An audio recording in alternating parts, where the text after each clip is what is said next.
Vem, joga. Bom dia, Caião. Bom dia, Braulio. Meu nome é Efraim, eu sou aqui de São Paulo, capital. Queria agradecer aí a vocês por tudo que vocês têm feito, tem me ajudado muito, acompanho vocês praticamente todo dia. Bem, minha pergunta é o seguinte, Caio, eu queria saber de você qual que é a sua opinião e a sua perspectiva sobre a teoria da evolução, se você crê nela, como você concilia ela com por exemplo, Adão e Eva histórico. Qual que é a sua perspectiva em relação a esse assunto? Essa pergunta não parte de nenhuma crise existencial, eu não estou com nenhum conflito entre o entendimento e o crescimento no Evangelho em relação a esse assunto da evolução, eu não estou com nenhuma dessas crises, sabe, em si. É mais uma curiosidade minha histórica mesmo, sobre o que você pensa sobre isso. Porque, bem, as suas opiniões em relação a praticamente qualquer assunto sempre são bem-vindas. E como eu tenho estudado isso um pouquinho ultimamente, só queria saber qual que é a sua perspectiva. Eu tenho lido alguns livros sobre isso, tenho feito bastante pesquisa na internet sobre isso. E pelo que eu compreendi, a grande maioria dos cientistas, eu diria 70%, muitos deles até mesmo cristãos, eles acreditam que essa seria a teoria mais plausível, né? Ou uma das mais plausíveis, hoje em dia praticamente a mais plausível, como teoria, obviamente, em relação à origem das espécies. Eu só queria saber qual que é a sua opinião sobre isso. E já pedindo desculpa pela pergunta, se ela foi redundante ou chata, ou enfim, ignorante, enfim, desculpa, Caio. Eu tenho compaixão da sua alma, eu vejo tanto que você repete as coisas no Vem Ver TV. E praticamente todas as outras perguntas que eu já tive sobre qualquer tema, todas as respostas já estão no YouTube, eu já achei resposta para tudo, e no caiofai.net. Só esse tema que, pelo menos até hoje, em nenhum on-demand ou papo de graça, nenhuma coisa, eu consegui achar uma resposta sua mais clara e precisa em relação a esse assunto. E como eu não vejo você respondendo isso todo dia, eu falei, bem, vou tentar perguntar isso. Enfim, mas brigadão aí por tudo, viu, Caio? Tem me ajudado muito a Vem Ver TV, e é mais uma questão que talvez agregaria a minha cosmovisão mesmo, não é uma dúvida, não é uma, sabe, uma crise, enfim, tão profunda assim. É uma curiosidade sincera mesmo, ao qual eu tenho uma vontade de saber a sua opinião sobre esse assunto. Obrigadão, Caio, valeu, Braulio, valeu, tamo junto. Obrigado, entrou um mosquito aqui. Efraim, você é muito bonitão, com uns olhos lindos. Olha só, meu querido, já respondi sim várias vezes, mas elas não estão... Todo esse material eu produzo mais do que tem gente capaz de acompanhar, e não tem pessoas para acompanhar o volume dessa produção. A gente tinha que ter 2, 3 vezes mais gente trabalhando aqui, para ir, por exemplo, botando tags, subtags dentro do que eu vou falando, temas, subtemas, em tudo, que é o nosso objetivo. Integrar mesmo, de modo que o que está escrito, o que está falado, gravado, em qualquer mídia, haja uma convergência e uma identificação de onde aqueles materiais exatamente estão. É o nosso objetivo para os próximos tempos. A ênfase é botar tudo em inglês e botar tudo subdividido de modo que qualquer um ache isso com facilidade. É nessa direção que a gente está andando.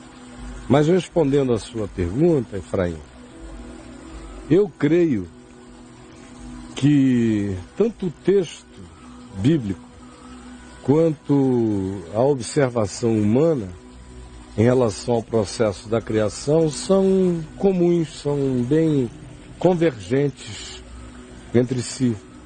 Por exemplo, o texto bíblico do livro de Gênesis é nitidamente um texto de criação progressiva. Não é criação instantânea, não é criação mágica, é criação natural, no processo da natureza.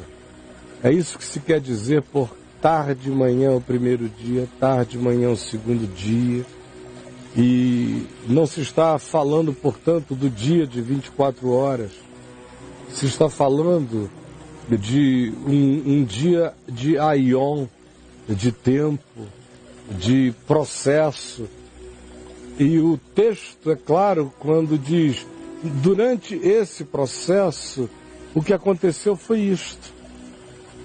Primeiro, os mares começaram a fervilhar com criaturas, com entidades vivas. Aí ele faz o caminho desse ente para a Terra. Na Terra você vê também a explosão de vegetais, você vê cada coisa no seu tempo. E quando se alude a que não foi na primeira hora, nem no primeiro momento, nem no primeiro dia, que Sol, Lua e Estrela apareceram nesse firmamento, não se está propondo uma viagem cronológica a respeito da criação de astros. É uma observação apenas simples do processo humano. Do processo humano na percepção disso, porque ainda não havia nenhum humano para tal percepção. A Terra é muito antiga, o mundo é que tem a idade de quando os humanos abriram os olhos com autopercepção.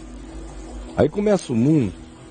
Mas antes disso, é apenas uma designação de um processo natural. Você lembra que uma das grandes ênfases de Gênesis é sobre esse invólucro atmosférico de uma densidade enorme, sobre o qual o planeta ficou coberto, nesse tempo de hiper, super umidade. Acho que foi também o tempo onde houve a explosão mais extraordinária dessa variedade de vida. Pois é só essa observação. Para a vida aqui embaixo, a penetração da luz dos astros estava absolutamente diminuída, profundamente diminuída. Foi um tempo de um outro fomento de vida que dependia imensamente daquele nível de umidade. As vegetações, tudo que se criou, que proliferou a partir daí. Então o próprio texto evolui assim. O texto é evolutivo no sentido da progressão da criação. Segunda coisa, o texto também é coerente com a ideia do fenômeno da natureza explodindo como um fenômeno de vida.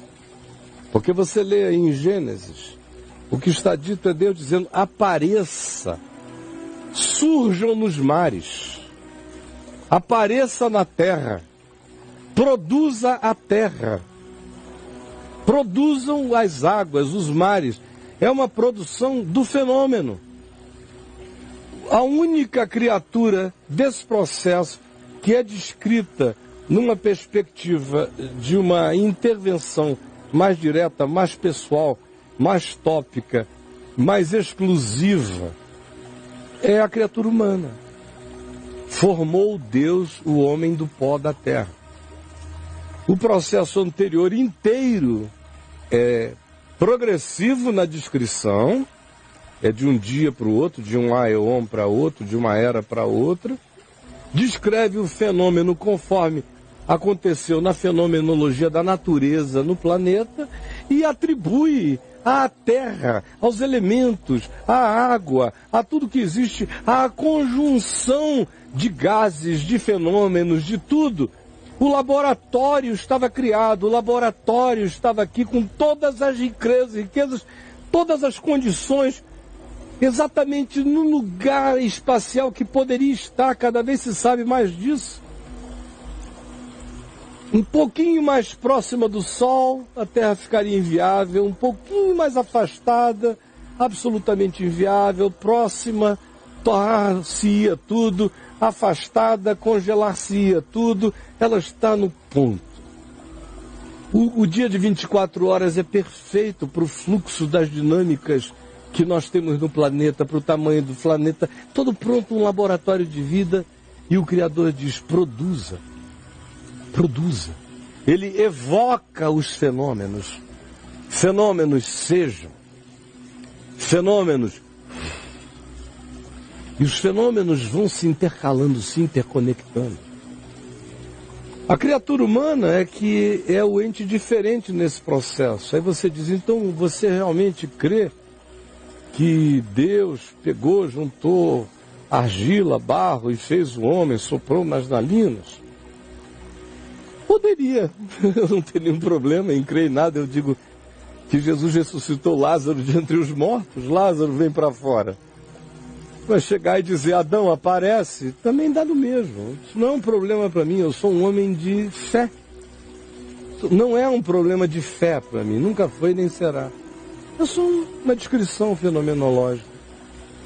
Eu pessoalmente acho, não é nem que eu creia, porque crer coloca a gente num nível de coisas tão mais importantes que eu acho ridículo que um aspecto processual da criação tenha que fazer parte de qualquer elemento da fé. Quando o indivíduo diz, eu creio que tudo vem de Deus, ele já disse a origem. Ele já determinou qual é o berço da sua fé, da sua interpretação. O processo é relativo, não é importante. Como você sabe, todos devem saber. Mas o que eu acho, para não dizer eu creio, é que o homem faz parte do processo biológico dessa evolução. O que não faz parte do processo biológico dessa evolução é esse estado de autopercepção. Esse estado de autopercepção é que é alienígena. Esse estado de autopercepção do jeito que os humanos adquiriram e que nenhum outro primata adquiriu no nível em que os humanos adquiriram e que evoluiu no sentido da sensibilidade de autopercepção ao ponto de desenvolver vergonha, culpa, sentimento de transgressão, certeza de ter se desconectado da vontade natural do Criador. Tudo isso que surgiu no coração humano são coisas completamente alienígenas. Elas definem e corroboram e validam de maneira esmagadora a alienígenidade do nosso estado. O nosso estado é de vértice na criação. Nós somos entes absolutamente do processo evolutivo natural. A nossa fisicalidade é subproduto da criação processual num universo onde tudo acontece de maneira processual. Portanto, totalmente coerente com o sentido da vida. Meu corpo, espaço-tempo. Ao mesmo tempo em que é inegável que eu recebi um sopro, uma luz. Que loucura! Humanos, nós, conseguimos viajar para além das estrelas, chegar na parede do espaço-tempo, batermos na porta dos Big Bangs, ou viajarmos para uma escala micro de existência e botarmos o pé na porta do querubim, nas partículas subatômicas. Isto para fora ainda. E a viagem para dentro, de dizer eu sou, eu sinto, em mim dói, eu quero, eu amo, eu creio, eu espero. Isto aqui é espírito. Eu sou um ente do espaço-tempo, biologicamente falando, na minha organicidade, e eu sou essencialmente esse ser, esse ente alienígena, que está para além do fenômeno biológico, do fenômeno químico. Os primatas que nos antecederam, todos viajaram até onde o fenômeno químico, até onde o fenômeno natural pode levar a inteligência, em todos os lugares. Mas existe em nós um salto inexplicável que a ciência não consegue alcançar. É o salto que diz eu, que vai para além das estrelas, que mergulha nos intestinos da matéria e que, sobretudo, discerne a si mesmo, se volta sobre si mesmo. Isto é que é absolutamente aquele sopro sobrenatural no ser. Eu, quando assumi a posição que eu tenho hoje, eu era ainda bem jovem. Os primeiros anos da minha vida eu criei de maneira criacionista. como os cristãos em geral são ensinados a crer. Eu nunca criei naqueles 7 dias literais de criação, mas eu fazia o possível para ser o mais criacionista que eu pude. E fiz isso durante uns 5 anos. Depois eu não consegui mais sustentar dentro de mim, não tinha nada a ver com fé, só tinha a ver com lógica, com ciência, com observação, com fenomenologia. E eu tinha lido, logo depois disso, após isso eu li um livro de um teólogo católico chamado Teilhard de Chardin, que se você quiser ler, leia, um livro super interessante, muito legal, e que trata desse fenômeno. O nome do livro é exatamente O Fenômeno Humano, Teilhard de Chardin. Na início da década de 70, 70 e pouco, 77, 78, por aí eu li o livro. Ele me foi extremamente interessante, mas naquele mesmo período eu fiz amizade com alguns cientistas ingleses, um deles o Dr. Ian Prince, que trabalhava no Instituto de Pesquisa da Amazônia, lá em Manaus, no Amazonas, de onde eu sou original, onde eu comecei a pastorear e a pregar. Eles frequentavam a igreja que nós pastoreávamos, eu fiquei muito amigo deles, eu me apaixonava por tudo que dizia a respeito à ciência, e ele estava ranqueado entre o primeiro e o terceiro mais expressivos e relevantes botânicos da Terra. Tanto é que ele saiu de lá para ser diretor do Jardim Botânico de Nova York e depois foi ser catedrático, ensinando nas universidades mais importantes da Inglaterra. Biologia, botânica, tudo. O cara era uma genialidade. E o Dr. Prince era uma das pessoas mais piedosas que eu até então tinha conhecido, um homem de fé e de amor pelo Evangelho, um praticante da palavra. E um dia, conversando com ele, eu falei sobre o processo de criação, o que o senhor pensa? Aí ele falou, olha, para mim é tão irrelevante isso, eu sei que Deus criou. Agora, eu creio que foi no processo, eu de fato creio como você está me anunciando que crê.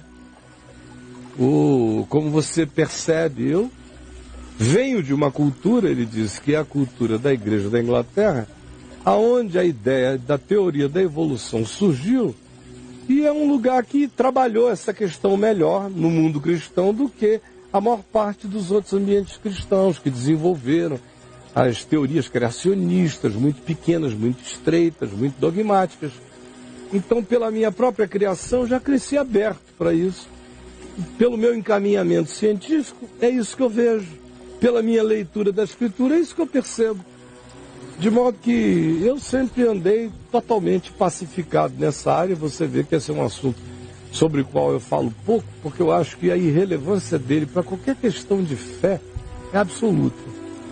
A irrelevância. Ele é só uma curiosidade, uma organização, como você disse, da cosmovisão de cada um. Somente isso. E não é uma pedra de esquina na cosmovisão de ninguém. Ela é só um dado de uma composição. Tá bom, Efraim? Beijão pra você.